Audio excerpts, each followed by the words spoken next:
11 12លេខទាំងអស់នេះ ដែលយើងអាចប្រើប្រាស់បានទៅលើការមើលទៅលើរាសីរបស់យើងមើលទៅលើប្រភពកំណើតរបស់យើងមើលទៅលើគ្រូពេងរបស់យើងនឹងប្រើទៅតាមស្ថានភាពផ្សេងៗ នៅក្នុងលេខនេះ យើងអាចបែងចែកជា3 វ័យអញ្ចឹងយើងកាត់ខ្ទង់ជា3យក12ហ្នឹងចែកនឹង3អញ្ចឹងយើងបាន4ខ្ទង់1 2 3 4អញ្ចឹងកាត់មួយខ្ទង់1 2 3 4កាត់មួយខ្ទង់ទៀត1 2 3 4អញ្ចឹងវ័យទី1នេះគឺវ័យក្មេងវ័យនេះគឺវ័យកណ្ដាលនេះគឺវ័យចាស់អូខេអញ្ចឹងយើងបូកលទ្ធផលចូលគ្នា 1 បូកនឹង4 5បូកនឹង7 12បូកនឹង10 22អញ្ចឹងបូកចូលគ្នាគឺស្មើនឹង22អញ្ចឹងវ័យក្មេងបាន22 1បូកនឹង9 10អញ្ចឹង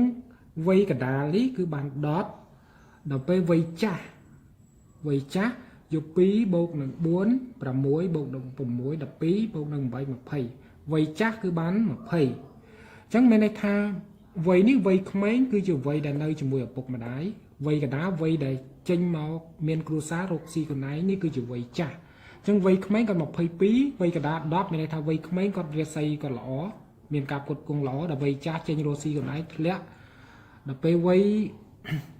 ចាស់គាត់មានការកើនឡើងដល់20មានន័យថាគាត់មានវិញអូខេអញ្ចឹងនៅពេលដែលយើងបានតួលេខតែយើងកណនាហើយដោយឧទាហរណ៍ថាដោយលោកតារាអញ្ចឹងយើងកណនាតួលេខរបស់គាត់ហើយអញ្ចឹងពេលនោះគឺយើងអាចដឹងអំពីជោគជតារាសីរបស់យើងហើយថាឡើងឬក៏ចុះនឹងពិតជាមានសារៈសំខាន់មែនតើពីព្រោះមនុស្សម្នាក់តែងតែចំណាយលុយយ៉ាងច្រើនទៅមើលរាសីរបស់ខ្លួនឯងតាមហោរាសាស្ត្រអីផ្សេងប៉ុន្តែនៅតែមិនដឹងច្បាស់អំពីរាសីខ្លួនឯងហើយអ្វីដែលពិសេសនៅពេលដែលយើងចេះក្បួនណាប៉ូឡេអុងនេះមួយយើងអាចមើលរាសីរបស់ខ្លួនឯងបានពេញមួយជីវិតអញ្ចឹងយើងគ្រាន់តែបានតួលេខនឹងមកហើយយើងយកតួលេខហ្នឹងមកស្រង់ចូលនៅអរាសីរបស់យើងអញ្ចឹងអរាសីរបស់យើងនេះយើងស្រង់តារាងរាសី12អញ្ចឹងយើងតសេមកយើងគូសយើងមួយមកមានឈរនិងដេកឈរនេះគឺសំដៅទៅលើអរាសីរបស់យើងអំពីរាសីឡើងឬចុះដេកនេះគឺបញ្ជាក់ពីតួលេខរាសីរបស់យើងប្រចាំជីវិតរបស់យើងតែម្ដងអូខេអញ្ចឹងរាសីវាមាន12ជាន់រាសីចាប់ពីលេខ1រហូតដល់លេខ12អញ្ចឹងរាសីហ្នឹងលេខ1លេខ2លេខ3រាសីលេខ1គឺរាសីទាបអញ្ចឹងរាសីខ្ពស់លេខខ្ពស់រាសីខ្ពស់លេខទាបរាសីទាបអញ្ចឹងលេខដែលយើងកណនាបាននេះ យើងយកលេខហ្នឹងស្រង់មកដាក់ក្នុងអរិស័យរបស់យើងមកថាលេខ1ហ្នឹងលេខ1នេះយើងស្រង់មកដាក់ចូលមកក្នុងអរបស់យើងមកលេខ1លេខ4លេខ7លេខ10លេខ11អញ្ចឹងយើងដកស្រង់ពីលេខហ្នឹងមកដាក់តាមលេខរៀងមកឲ្យចំអរិស័យរបស់យើងអញ្ចឹងនៅពេលដែលយើងស្រង់ដាក់ចូលហើយយើងចាប់ដើមមើលរាសីរបស់យើងអាចមើលរាសីបានពេញមួយជីវិតរបស់យើងហ្នឹងគឺដែលគ្រាន់តែយើងមានតួលេខដែលយើងកណនាហើយហ្នឹងយកមកដាក់ក្នុងតារាងរាសីរបស់យើងអញ្ចឹងការរាប់រាសីរបស់យើងគឺរាប់ឲ្យត្រូវនឹងអាយុរបស់យើងជាក់ស្ដែងនៅក្នុងពេលបច្ចុប្បន្នតើយើងអាយុប៉ុន្មានអញ្ចឹងខ្ញុំឧទាហរណ៍ដោយលោកតារាអញ្ចឹងគាត់អាយុ31ឆ្នាំគិតត្រឹមឆ្នាំ2020អញ្ចឹងយើងរាប់ពីឆ្វេងទៅស្ដាំពីលេខ0ហ្នឹងគឺចាប់ពីលេខ1ហ្នឹងទៅដល់លេខ8ការរាប់គឺរាប់វិលជុំឲ្យដល់អាយុរបស់គាត់អញ្ចឹងជាក់ស្ដែងអាយុនៅពេលដែលគាត់កើតនេះនៅចំអាយុចំលេខ1អាយុដែលគាត់កើតមួយឆ្នាំហ្នឹងគឺលេខ1លេខ2ឆ្នាំ3ឆ្នាំ4ឆ្នាំ5ឆ្នាំ6ឆ្នាំ7ឆ្នាំ8ឆ្នាំ9ឆ្នាំ10ឆ្នាំ11ឆ្នាំ12ឆ្នាំហើយយើងរាប់តត្រឡប់មកដើមវិញ13ឆ្នាំ14ឆ្នាំ15ឆ្នាំ16ឆ្នាំ17 18 19 20 21 22 23 24 25 26 27 28 29 30 31អញ្ចឹងនេះនៅក្នុងឆ្នាំ2020នេះគាត់អាយុ31ឆ្នាំរាសីគាត់គឺចំលេខ0យើងដឹងហើយលេខ0គឺរាសីទាបមែនតើលេខ0គឺរាសីទាបអញ្ចឹងលេខ0នេះគឺរាសីទាបហ្នឹងចង់និយាយថាឲ្យយើងប្រយ័ត្នអំពីសុវត្ថិភាពឬក៏គ្រោះថ្នាក់របស់យើងលេខ0នេះគឺស្មើនឹងលេខ12ពីព្រោះចំនួនដែលយើងកណនាមកវានៅចុងកំពូលនេះអញ្ចឹងនៅពេលដែលនៅចុងកំពូលហ្នឹងរាសីបើល្អខ្លាំងបើអាក្រក់ខ្លាំងបំផុតអញ្ចឹងអាចនឹងមានគ្រោះថ្នាក់អាចនឹងមានបញ្ហាអញ្ចឹងកន្លែងហ្នឹងយើងត្រូវស្រោចទឹកត្រូវរកវិធីសាស្ត្រធ្វើម៉េចការពារខ្លួនឯងនៅក្នុងរាសីដែលយើងទៀបនេះនៅពេលដែលអាយុគាត់32រាសីគាត់0ទៀតអញ្ចឹងគាត់ធ្លាក់2ឆ្នាំមកដល់មកបានអាយុ33 32 33 34 35 36អញ្ចឹងគាត់ចាប់ដើមឡើងទៅលើវិញអញ្ចឹងអាតារាងលេខមួយហ្នឹងគឺបញ្ជាក់ពីរាសីរបស់យើងឧបមាថាគាត់កើតដំបូងលេខ1នេះកើតអាយុ1ឆ្នាំគាត់បានតែ1កម្មឯងដល់មកអាយុ2ឆ្នាំគាត់ឡើងបាន4កម្មអាយុ3ឆ្នាំគាត់ឡើងដល់7កម្មអាយុ4ឆ្នាំគាត់ឡើងដល់10កម្មអញ្ចឹងរាសីខ្ពស់ចុងព្រួញគាត់នៅលេខ10រាសីរបស់គាត់ខ្ពស់តមកបានធ្លាក់មកលេខ1វិញនៅអាយុ5ឆ្នាំហើយបានឡើងទៅលេខ9នៅអាយុ6ឆ្នាំអញ្ចឹងរាសីហ្នឹងគឺយើងមើលវិលជុំតែយើងអាចដឹងរាសីប្រចាំឆ្នាំរបស់យើងសម្រាប់ការរស់ស៊ីការវិនិយោគការធ្វើអីមួយគឺសំខាន់មែនតើយើងប្រើតួលេខហ្នឹងបើយើងដឹងថាយើងចំលេខ0យើងប្រយ័ត្នយើងត្រៀមខ្លួនយើងគួរវិនិយោគនៅឆ្នាំណាបើកន្លែងលេខ0នេះមិនតម្រូវឲ្យមានការវិនិយោគឬក៏បណ្ដាក់ទុនរស់ស៊ីឬក៏ធ្វើអីមួយទេអញ្ចឹងកន្លែងលេខ0នេះគឺរាសីរបស់យើងគឺទាបអញ្ចឹងអាចនឹងជួបបញ្ហាអាចនឹងបាត់បង់ឱកាសអាចនឹងខាតបង់អាចនឹងជួបរឿងអីផ្សេងដែលប៉ះពាល់ដល់ខ្លួនយើងផ្ទាល់ហ្មងអញ្ចឹងបើសិនជាយើងរាប់ឆ្នាំអាយុយើងចំលេខដែលទាបអញ្ចឹងយើងមិនគួរណាចេញរកស៊ីឬក៏ចេញធ្វើអីមួយឬក៏បណ្ដាក់ទុនឬក៏ធ្វើអីមួយទេនាំឲ្យយើងមានបញ្ហាឬក៏ការខាតបង់អញ្ចឹងបើសិនជាយើងចង់រកស៊ីឬក៏ចង់ទំនាក់ទំនងឬក៏ចង់ធ្វើអីមួយយើងត្រូវមើលរាសីរបស់យើងមើលឆ្នាំរបស់យើងនៅរាសីណាដែលខ្ពស់អមមកថាដូចគាត់ចេះឆ្នាំអាយុ31ឆ្នាំគាត់មិនអាចរស់ស៊ីបានទេគាត់មិនអាចធ្វើអីបានជោគជ័យដែរអាយុ32ក៏ដូចគ្នាដែរហើយ33ចាប់ផ្ដើមឡើងបាន2កម្មអញ្ចឹងគាត់អាចបានធ្វើការឬក៏ប្រកបមុខរបរបានខ្លះដល់ពេលអាយុ34គាត់បាន4កម្ម 35เนี่ยនៅអាយុ36គាត់អាចរស់ស៊ីបាន30អាយុ37ចំលេខ8ហើយនឹងលេខ10เนี่ยនៅពេលដែលគាត់អាយុ38 39 41អញ្ចឹងនៅពេលដែលយើងទំនាក់ទំនងអីនៅពេលដែលចំលេខដែលខ្ពស់យើងបណ្ដាក់ទុនរស់ស៊ីលុយធំអញ្ចឹងយើងអត់ចាញ់បោកគេយើងរាសីយើងល្អអញ្ចឹងយើងអាចគ្រាន់តែមានតួលេខនឹងមួយឯងយើងអាចដឹងអំពីជោគជតារាសីរបស់យើងអត់ពិបាកក្នុងការទៅមើលហោរាសាស្ត្រប្រចាំឆ្នាំប្រចាំ